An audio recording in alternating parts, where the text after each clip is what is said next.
Good afternoon, everybody, and welcome to the College of Health Research Seminar Series. I am Sunil Khanna. I am the director of the Center for Global Health and a professor in the School of Nutrition and Public Health in the college.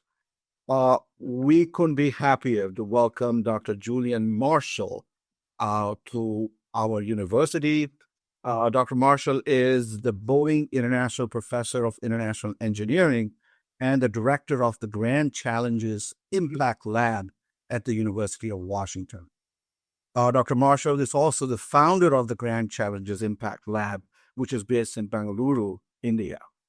Dr. Marshall's research focuses on understanding and mitigating the impacts of pollution in diverse environments, ranging from urban centers to rural areas in both developed and developing countries. His work places a strong emphasis on environmental justice, especially examining how racial and ethnic factors contribute to disparities in exposure to air pollution. Dr. Marshall collaborates extensively with non-government organizations, government agencies, and industries, highlighting a global and transdisciplinary focus of his work. For those of you who were here last week or 2 weeks ago, we had a big discussion on transdisciplinary work, and Dr. Marshall's work actually exemplifies that definition of transdisciplinary work. So before we welcome Dr. Marshall formally to the seminar, I also want to mention that there are a lot of people on Zoom. We are running this seminar as kind of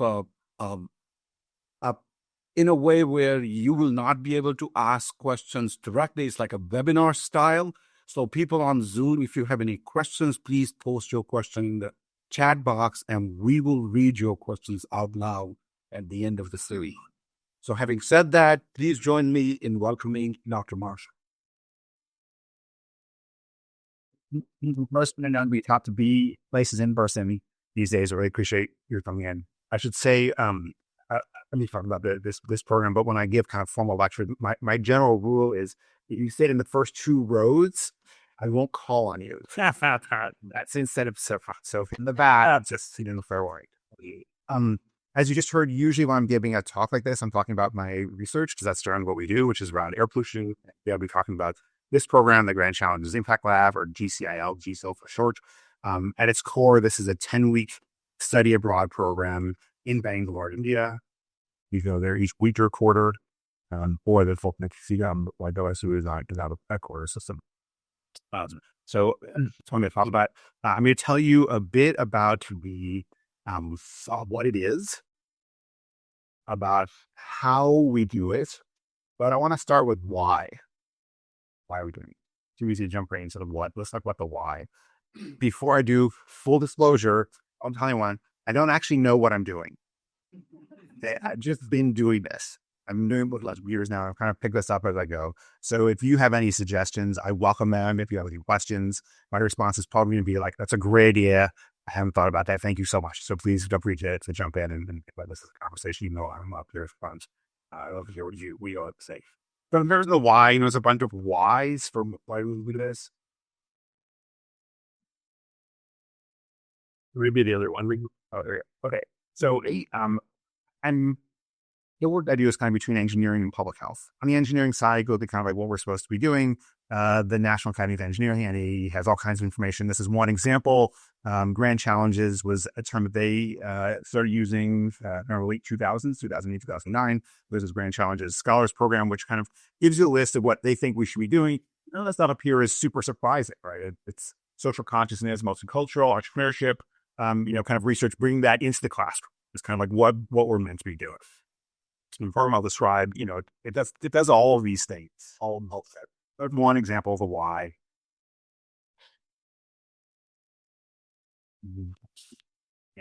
And there's all kinds of other examples of why you're supposed to do this. So somebody gave me this book on the left, Teaching with Your Mouth Shut, right when I started, when I was transitioning to being a master, and just the title, I feel like it's really kind of inspiring. I'm like, what does that mean? This is a book from now 25 years ago. This is a more recent book from about a year ago, 10 to 25. It's about people in that age range and what motivates people in that age range. So how do you incorporate it in the classroom, for example, so that it's not, I give you the assignment and you get the grade. That's why you're doing this, right? It gets to the why, what motivates people. It's kind of a social process and that. So there's a bunch of whys out there. And I'm maybe one more why. This is more personal, which is for me, why am I doing this? Because this program is not easy to do. It takes a lot more times than a typical class, as will surprise nobody in this. So to get into that why, this is a picture of me circa the late 90s. So I majored in engineering as an undergrad and I went on and worked. And then I applied to engineering grad school. That's not what I wanted. And went to Singapore. I taught in Singapore. And then I went to India. I volunteered. I was in a part of India, which is in the far northwest part in Ladakh. I was in Leh, Ladakh. If anybody's been there, it's a pretty interesting place. And I was volunteering with an organization there. And, I quickly found that my fancy engineering education had not really prepared me at all for the interactive environment. What am I supposed to do? I'm an outsider. What is development and all this kinds of funny feedbacks that I can go there, and they're still there. I'm not sure I have any answers to them, but you make one much of that very likely.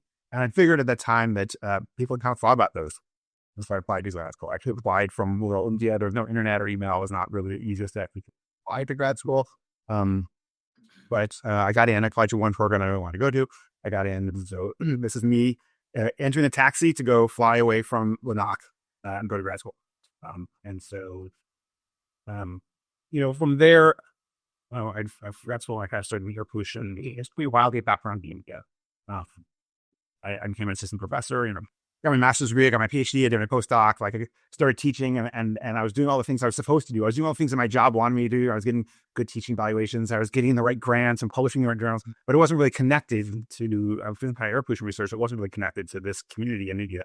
So that's when I started working on this program and trying to see how we can bring some of my own motivation and why I do what I do into the classroom.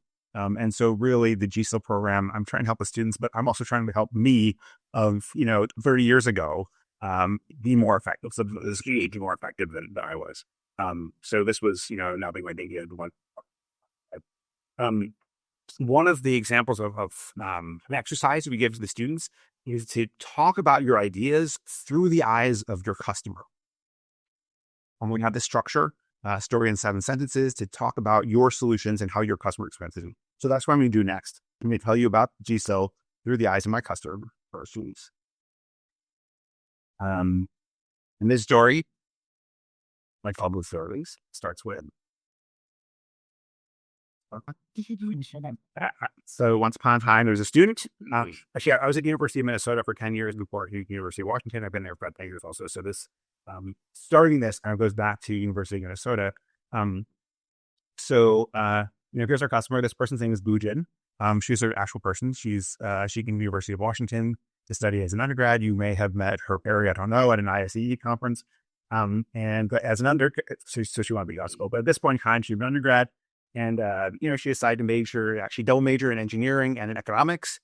And, she was very idealistic, as young people often are, trying to go out and change the world and improve things. And she was very driven, and so she wanted to do well what she was asked to do by her institution. And so every day she did what undergraduate students do, right? She went to class, she took exams, she did homework and problem sets, and she was good at them. She was doing what she was supposed to do, but she had a hard time seeing the connection between what she was being asked to do and going out and making a little bit. And so that was just kind of where she was, getting raised and having this kind of disconnect. Okay. And so one day, things changed. So she saw a poster we had. It was a Challenge Impact Lab. She looked at it. She went to our website.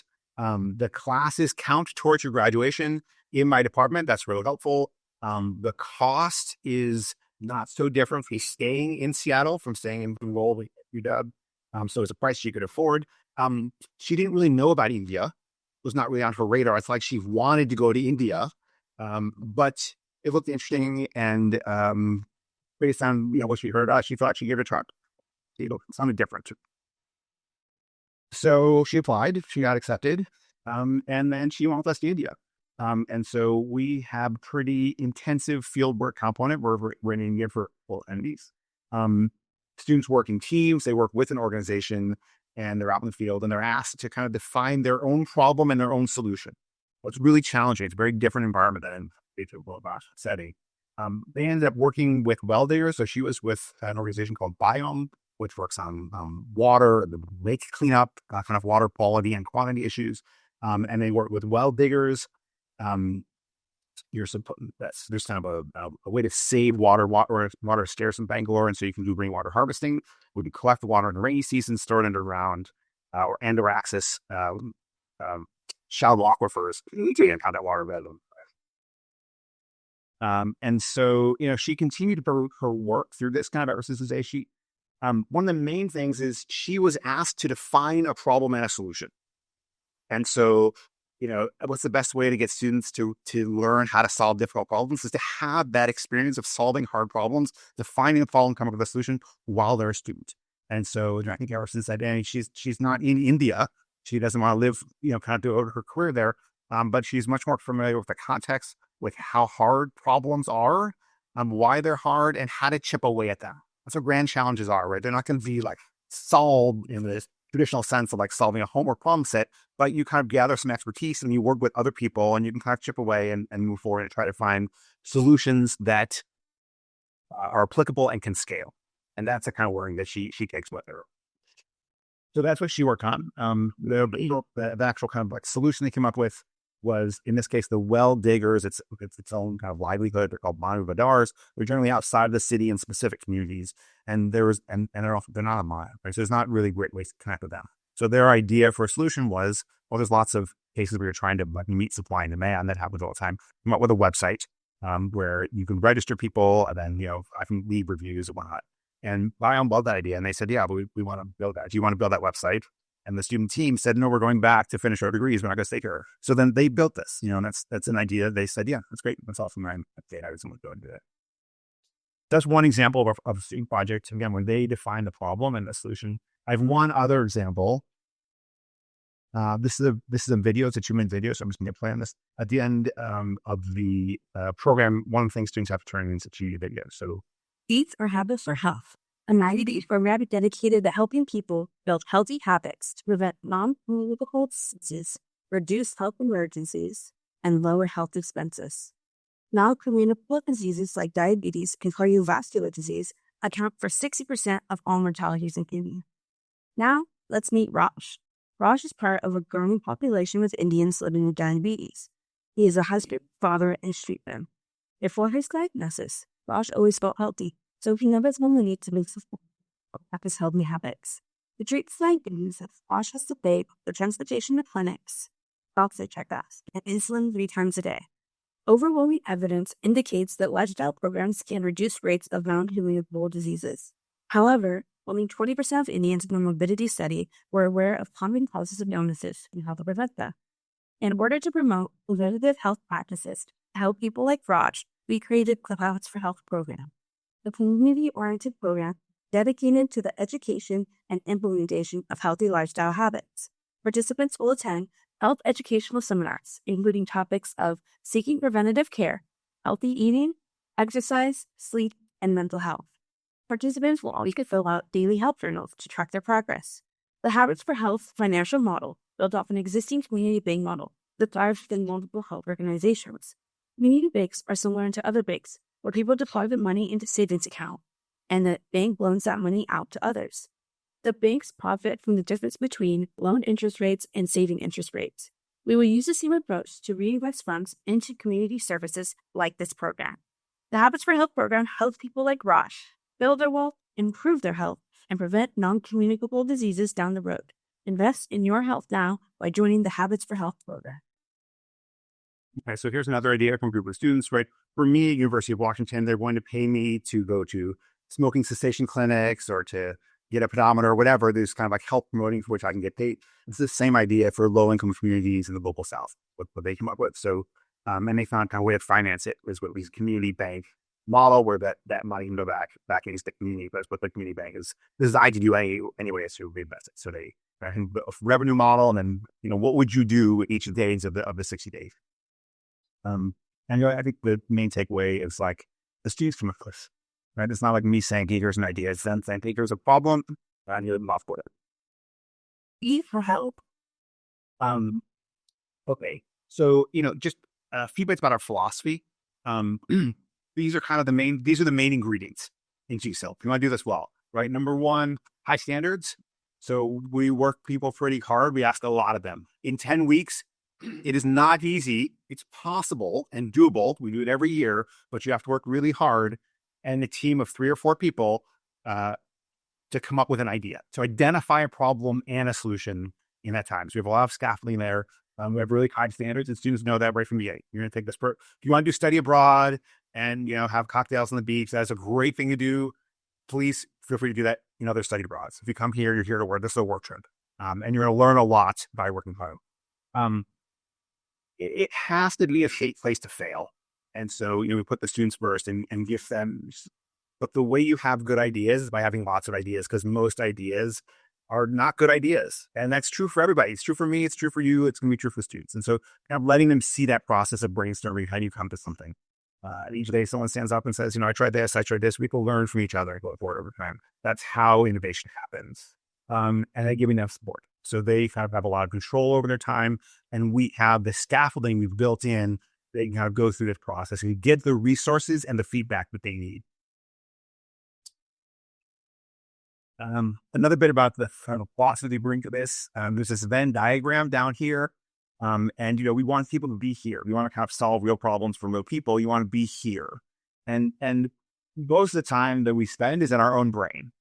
So oftentimes people kind of are familiar with what's over here on the left, although not always. A lot about this is, it's a pretty quick step from what do you want to work on for your project here in GCIL to why, to what do you want to do with your life? Why are you doing this?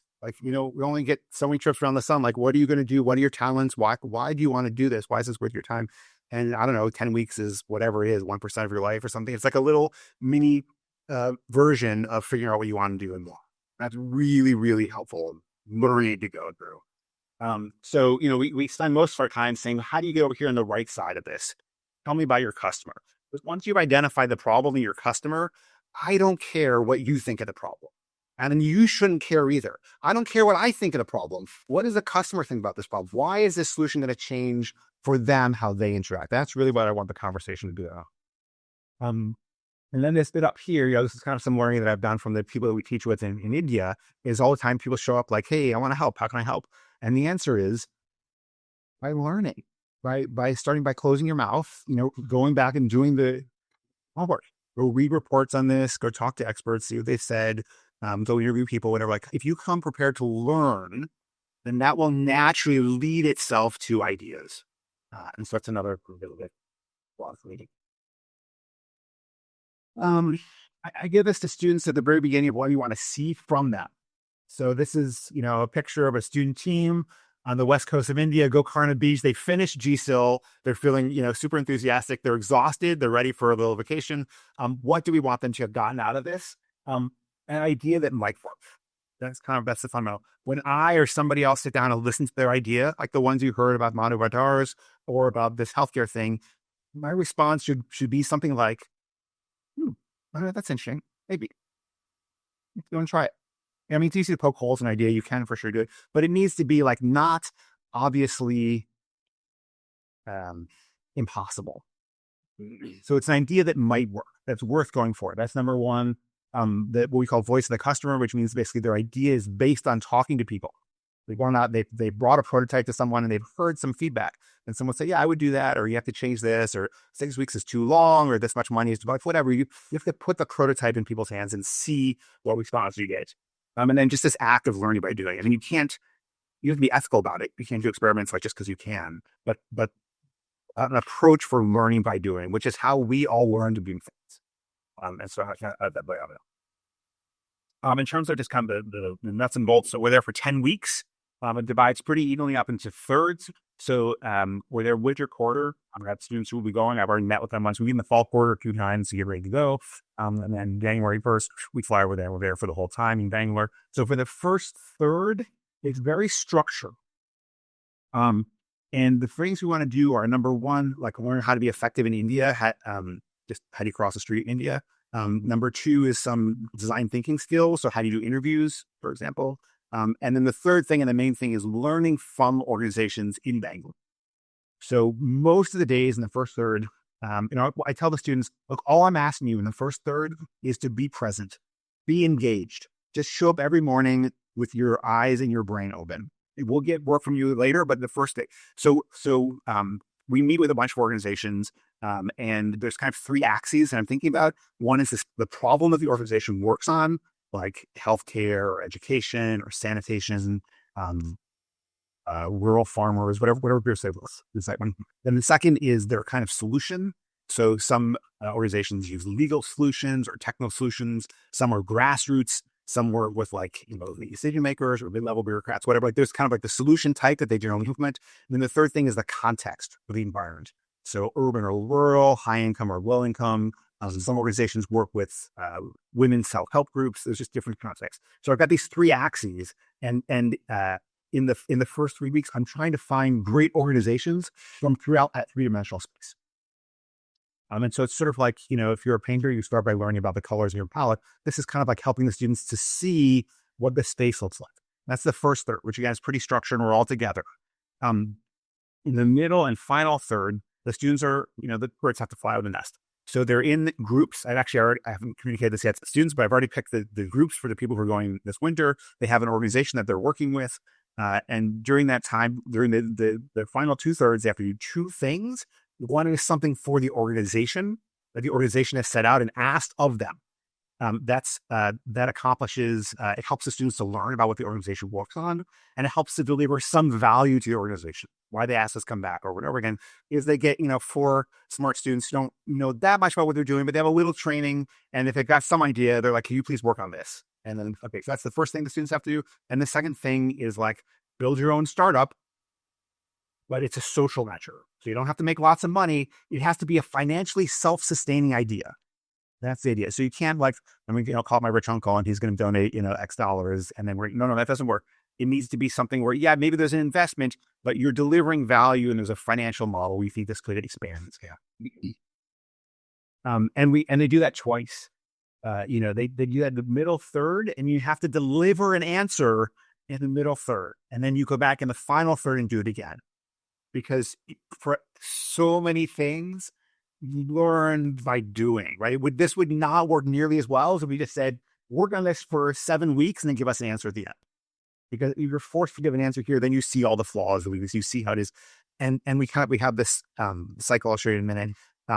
It's like learning the scientific method. Like when you learn it the first time, you kind of learn it the way you're supposed to learn it. But then when you go through again, you can kind of jump around because you see how it goes. Right? When I'm doing research, I'm not following all the steps that I learned in 7th grade. Right? I've got a hypothesis, and then I go do a literature review. And then I change my hypothesis, but you're jumping around. And so you have people do it once, so they have a sense of what it all means. They can jump around.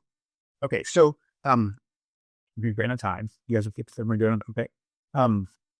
What I have next is mostly just some photos to just kind of talk through what this looks like on the ground and craft this. But that's how the end of all of this is starting. So again, you got the first part and the middle part and the end part. So the first part is just like begin running. Yeah, this is literally day 1. Students trying to figure out, how do I cross the street safely? And that's its own skill. How do I function? The first day we have a scavenger. We have to use the bus. Yeah, so you get in our rickshaw. You have to do all this stuff because we need them to be effective. This is work. And so that's one of the things the organizations appreciate is by the time they show up, on day 1 of week 4, they already kind of have some familiarity. Most of these organizations have had international people come through before. And so they're used to kind of a lot more hand holding, and they really appreciate that they don't have to quite give it a skip. If I see this kind of picture, then I'm supposed to dislike and also like this. So I'm supposed to dislike this because auto rickshaw driver, they're not supposed to take a 4th person. But if you learn how to bend the system to bend dollars, you have enough familiarity, kind of non-system work. Or maybe things are a little flexible, and so this is fun. It's like a problem. And then this is kind of a typical day. We'll wake up, have breakfast, and go out and go someplace. This is Biome again. There's behind us is a lake that they've been working on the cleanup. And off to the right is a high-income neighborhood. And on the other side of the lake is a low-income neighborhood. And they, of course, have very different uses for this lake. And so what it means to clean up the lake and make it more accessible to these two communities is very different. whether they're just not following the spirit of what they do. And that's what we do each day. Is go visit places and hear from experts about what they're working on and why and what it looks like. One of the points for students, I mean, this is one of the ways people get water in a lot of the community. There's a public tap, but it may or may not be turned on. In the housing community, you have taps. There are many people in this room who are quite familiar with this. So you get these water tanks. Where's the water come from? And this kind of water market. And the point I make to students is like, if you care about this problem, there's only so much we do in this classroom right here. You kind of got to go there and see what it's like for the women who are collecting the water realistically and that each day trying to figure it out. And same thing here. This is old landfill. We've crossed in Delaware, especially Bangalore, and we would give a talk outside the landfill with someone, and the engineers came out and said, who are you? What are you doing? And when we told them, we were a group of students and mostly engineers, and they said, oh, come on, so we got a tour of the landfill. This is not a modern landfill. This is just a trash mountain. And so there was like open methane fires as you're walking. It's like walking up a volcano where there's like just fires burning as you go up. There's dogs running around. There's kids who are kind of trying to find recycling stuff, and there's like a guards who are like throwing rocks at them. Like again, if you care about solid waste and recycling issues, you don't have to go there. People play the slide.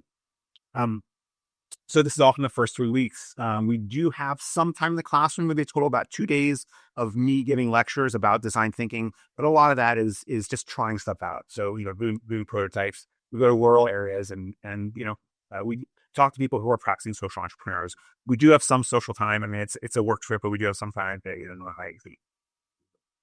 cultural things that are happening there.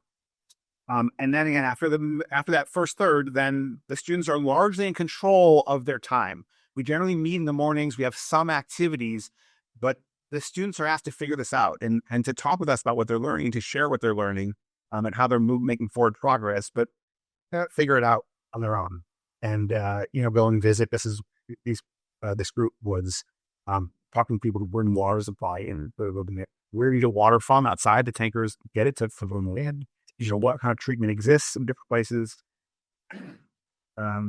And what are the strengths and weaknesses? How does this work?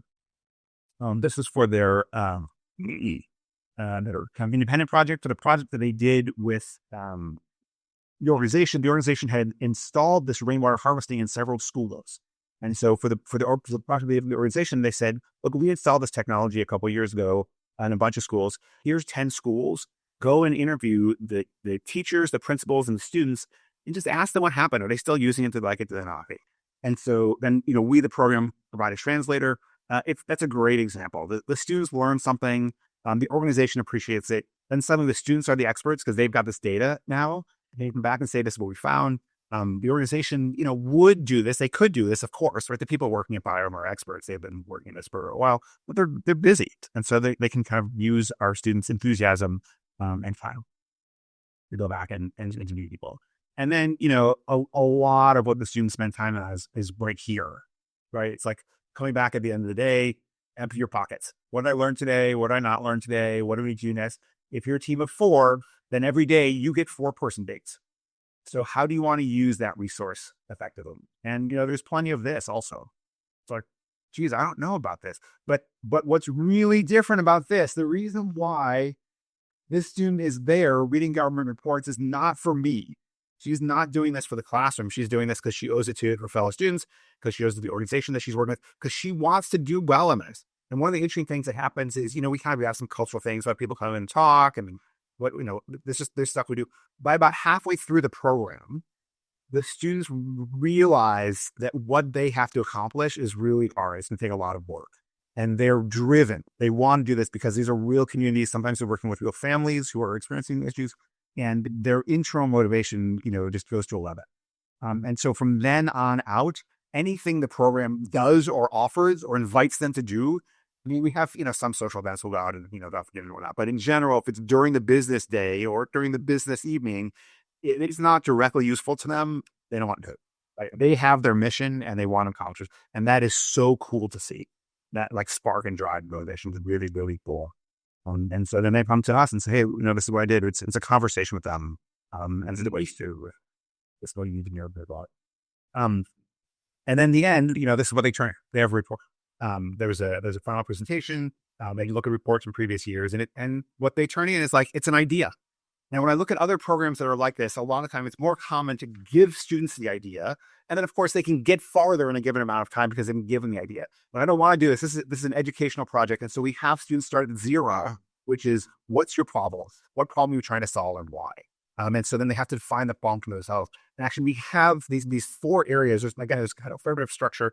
So there's 4 areas. What's the problem? Who's your customer? What's your solution? And how would you implement and scale? And within each of these 4 quadrants, we have 4 specific questions. Okay, so I've got 4 times 4, I've got 16 questions in total. And what it means within the GCIL program to define your startup, your idea, is to answer these 16 questions. Okay, and we tell them this is graded on a 0 or 1 or 2 scale. 0 means you have no answer. 1 means you have an answer, but it's weak or flawed or inconsistent with your other answers. And 2 means you have an answer, it works, it's believable, it's consistent. And so, we have the first 3 weeks all together, but then at the beginning of week 4, on day 1, you've got these 16 questions and your scores all the way down are 0, of course, by definition. And so you have 7 weeks to get to 2s all the way down. Go. That's kind of how this is structured. And so they know where they're going for. I mean, they've read this already in the fall before we get there. They know where they're going. And we get them feedback. They'll show up for the meetings and, which question should we talk about? The very first year I did this, I thought that we were going to all go through questions 1 through 16 in order. And so I had this whole structure all laid out. It was going to be the third Tuesday, we're going through question number 7. And the next Wednesday, we're going through this. And it was like one of the main learnings I had with this huge, needle scratch across the record. No, they're all doing their own paths.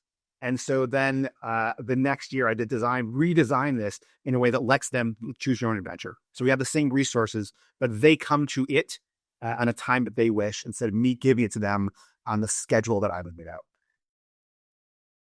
That's what we do. They kind of go through that. If you get answers at the end of 3 weeks, they generally don't have answers to all 16. The implementation and scale is the hardest. And then they're given the option to either keep going with their answer they have already, or to drop that and restart.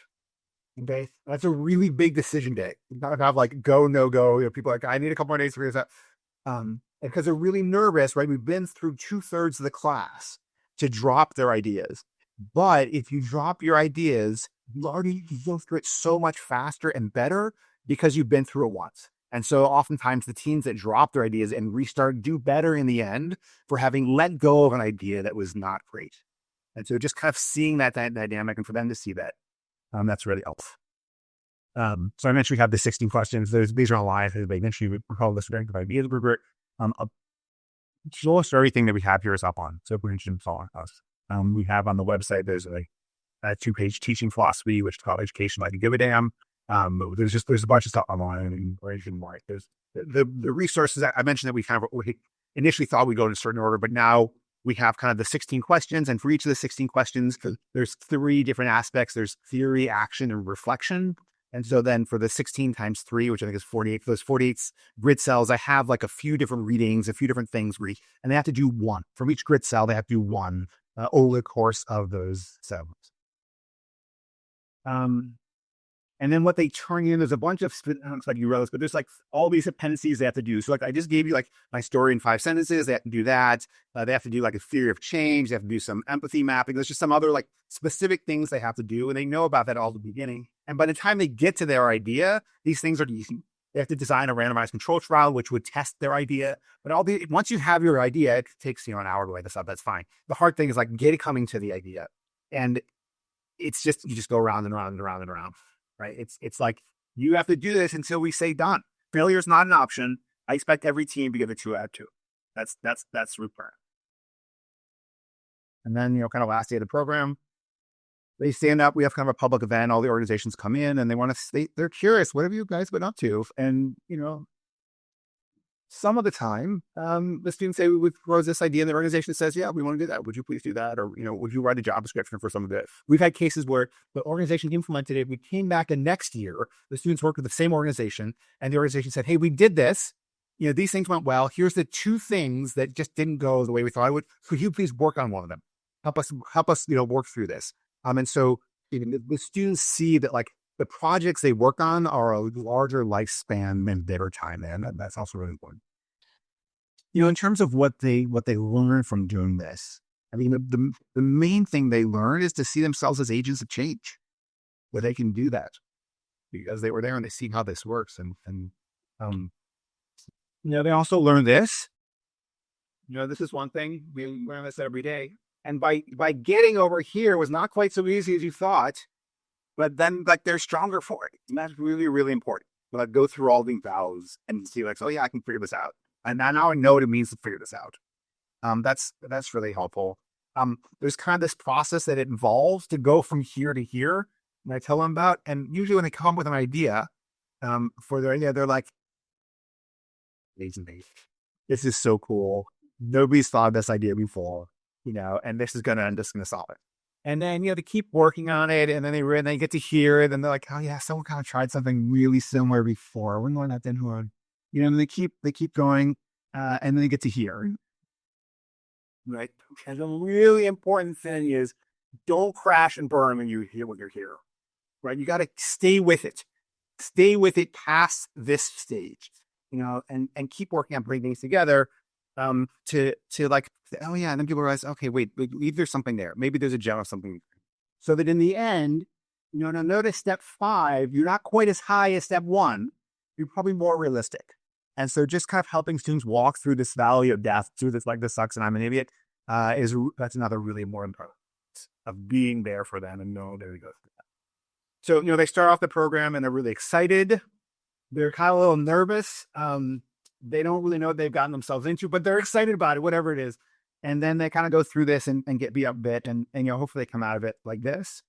Where they see the superhero inside of them, right? They have a sense of their own strengths and weaknesses and what they want to work on and why. They want to work on data analysis. They want to work on talking with people. What does all that kind of mean? They've had, again, whatever it is, I don't know, 1% for to try that out for size.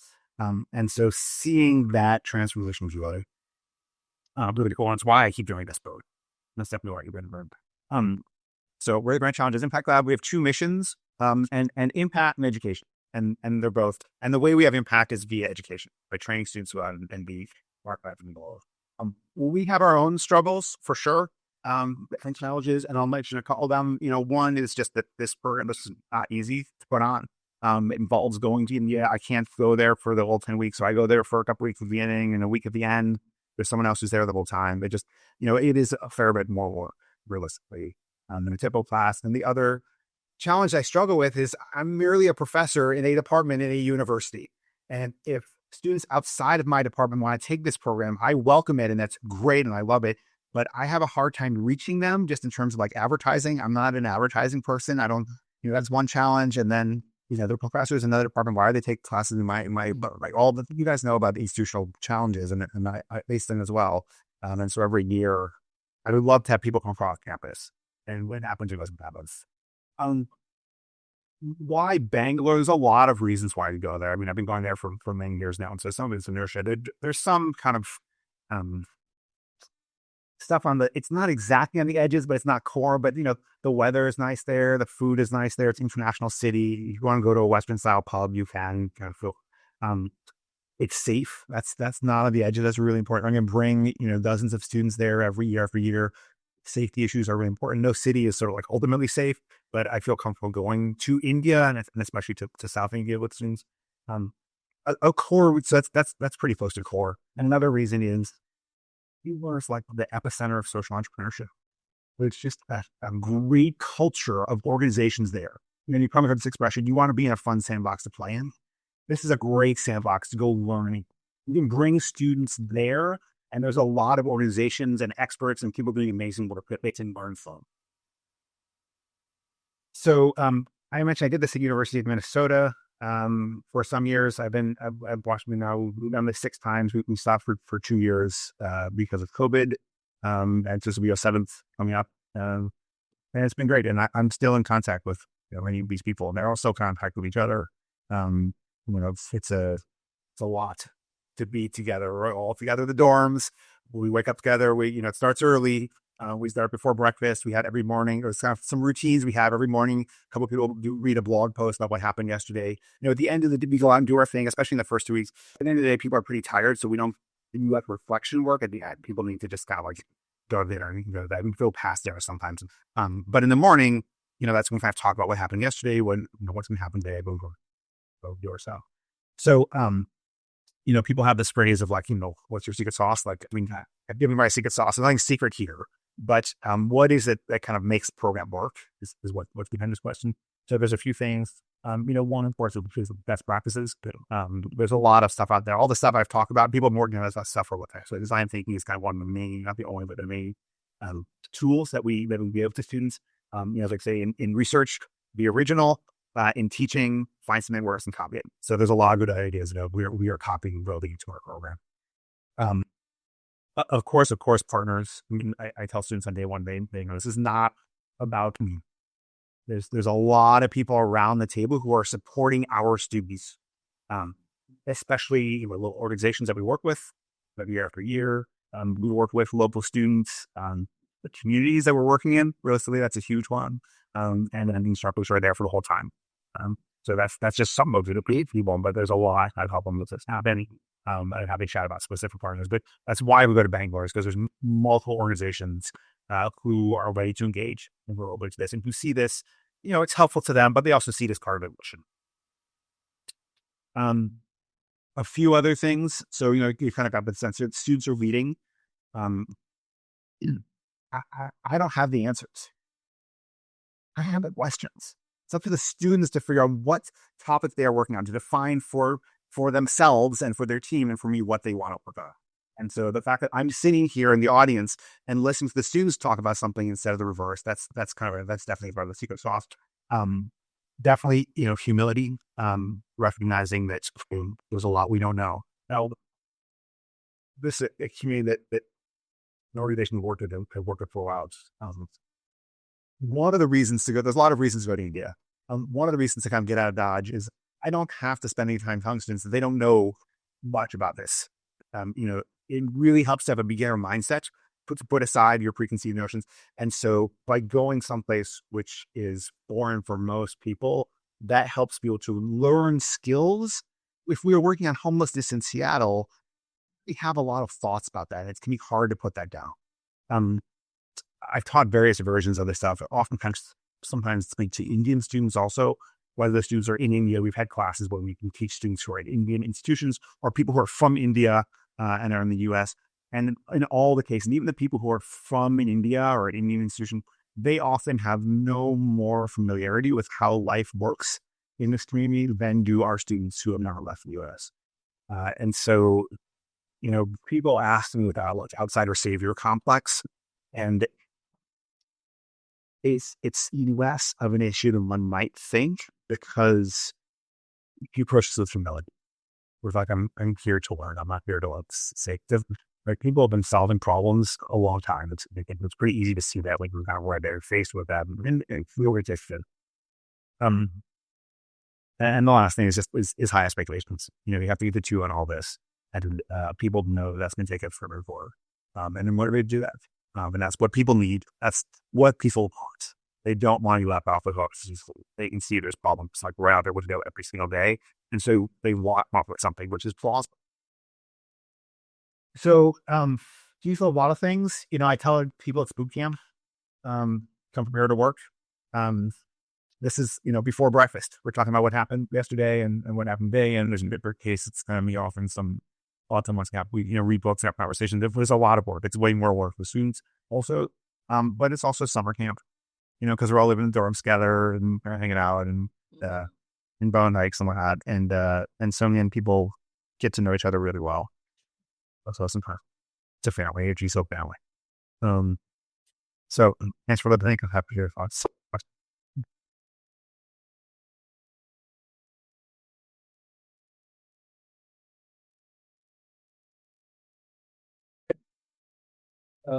Really interesting work.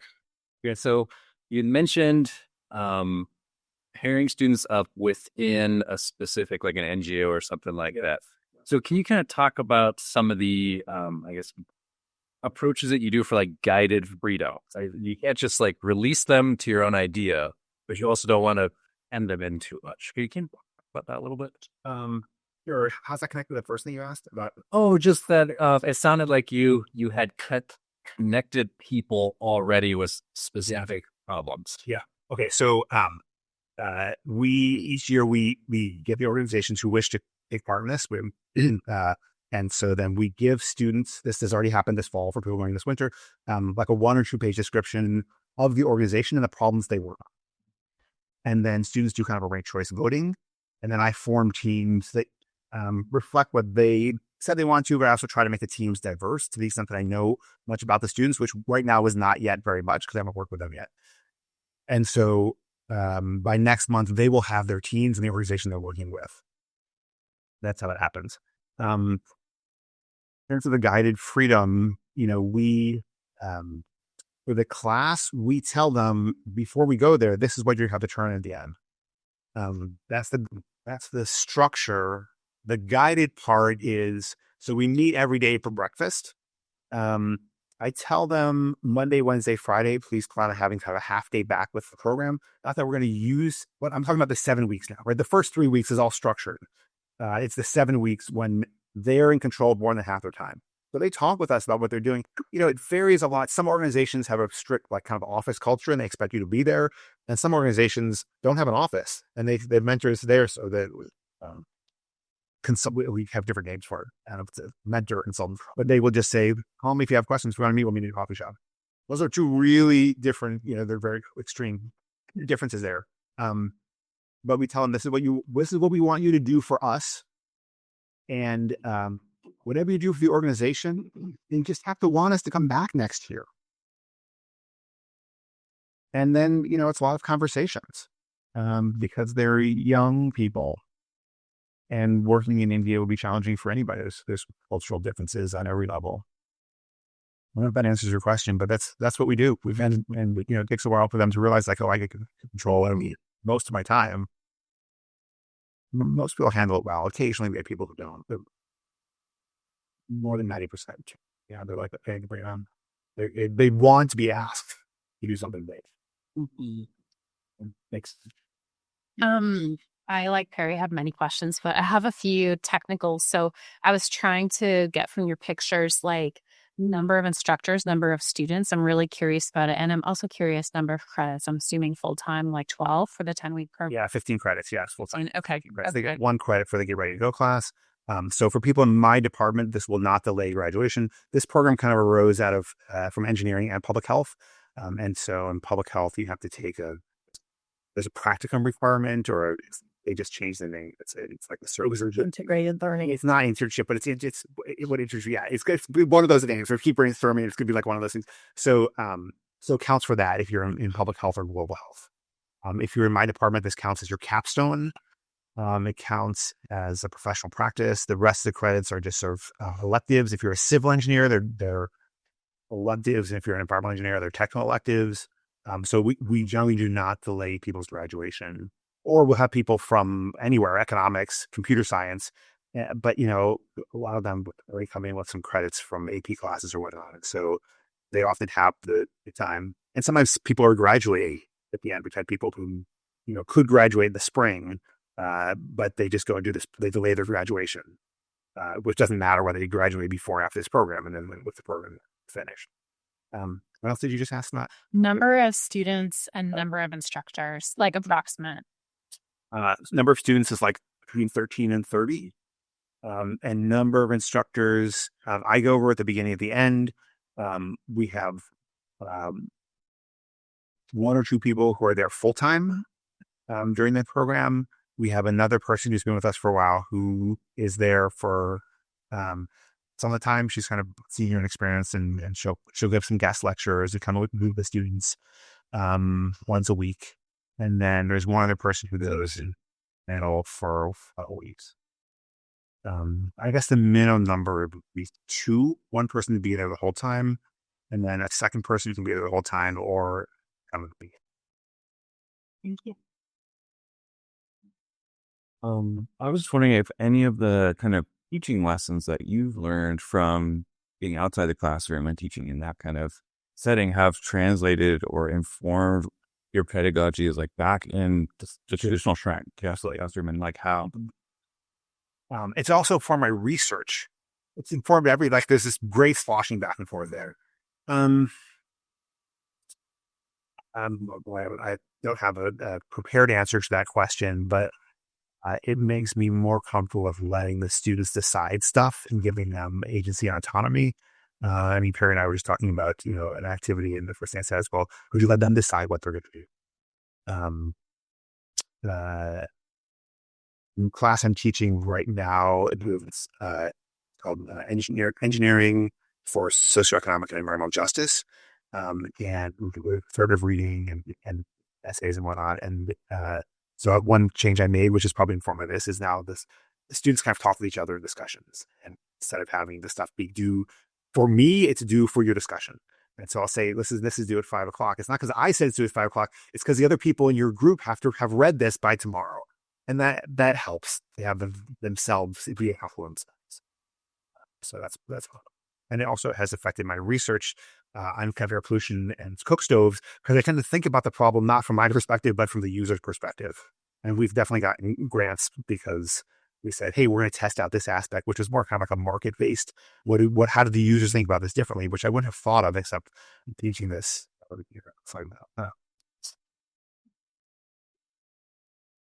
I think a lot of the stuff that I teach, I use. So this stuff about like, okay, what does your customer think about it? There's different ways of like generating personas and thinking about that and how your customers are different from each other, trying to categorize them, like all that stuff. I can. Hi, I'm Shauna Autonomy. I'm an associate professor in human development and family sciences, and I'm a UW grad. About 20 years ago, I was one of those UW undergraduates and may have even sat in that lecture hall. But this looks very good to me. Thank you so much for sharing. What an incredible life opportunity for students. And I loved hearing about this shift when you started in talking about how can I help, to that shift of what can I learn. And something that we see a lot in students who come idealistic or want to make a difference and an impact in the world, and that mentality of, okay, how do I help, or how do I help those, and really coming in with these hierarchical beliefs and values, and just saying the tremendous opportunity this offers of building a global perspective, really building deep humility, cultural humility as well as part of this opportunity. I'm curious about what you see as some of the lasting impacts for students who return from the program. So in terms of mindset shifts, in terms of their goals, what are some of the carry forward skills or shifts that you see in students who have experienced with you? I'm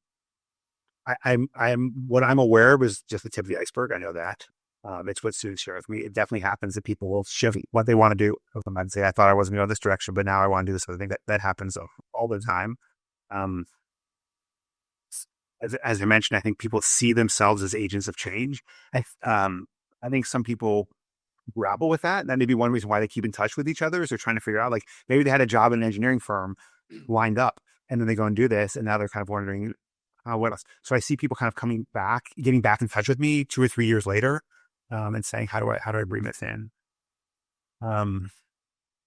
Another aspect is people's experience in India does vary based on their demographics. And so I think one thing that happens is a change. They see that happening, and that helps them to see that same thing happening in their own culture that they might not have recognized. It depends on your skin color and your hair color and your gender and what clothing you're wearing or not. Because that plays out differently for Indian people in India and for visitors in India and all that stuff. That's another takeaway lesson. I think it just helps them to be a bit more introspective and thoughtful about what it means, their role in the world. I know there's many of you who do this also. So most are all people who are teachers, and you do the same thing. So I appreciate that. This is just kind of what we've been doing and what we've learned. I guess I should also say, I feel so lucky that the university lets me do this. Like, to be a part of this, to have built this up and to see students come through every year. And we regularly hear from students, this is the best thing I've done in college, inside or outside the classroom. Yeah. Do you need to get external funding to support the program or no? The program is financially self-sustaining. It has to be by the rules of study abroad. There are people now who we had funding, we could give it out as scholarships, but in general, the cost for a student to do this program is not that different from staying in Seattle. If you don't have to rent your apartment, you have to plan in advance and have a way. The students who have had to rent their apartments, then they kind of lose that money. That much more expensive. In general, it can be like $1,000 or $2,000 more to do this. But there's scholarships available through study abroad, which are often about that much. And so for many people, it's close. Some people actually pay less. There's many people who pay less to do this than they would have paid to stay at UW. On the money that students pay, which is about $8,000, that goes towards their expenses. So they have to buy their airfare, all those, a few other expenses, but that pays for all the expenses. It pays for lodging, it pays for buses, it pays for the organizations that we work with, guest lectures. So we don't need outside money. I'll take the last question. So you sort of mentioned this. It sounds like most of the students are engineers. And so we have the Center for Global Health. We have the Botswana Exchange, humanitarian engineering. College of Business has their own study abroad program. And for grand challenges, ideally, we'd bring everyone together. Yes, absolutely. Yeah. How, like there's obvious challenges, but how can we start to do that? And so like with our center, humanitarian engineering, is there anything that has worked for you to try to do that? Or Nordica and Neil, I don't know if you have ideas as well. Oh, got lots of ideas. I wish we do better. When we started the program, it had a stronger base in public health also than the people who were mostly doing this have left just for no reason, just kind of as life has moved on. And so it really helps if you have someone from that department who's a champion. I wish we did better at that than we did. For a student to do this, it has to count towards their requirements.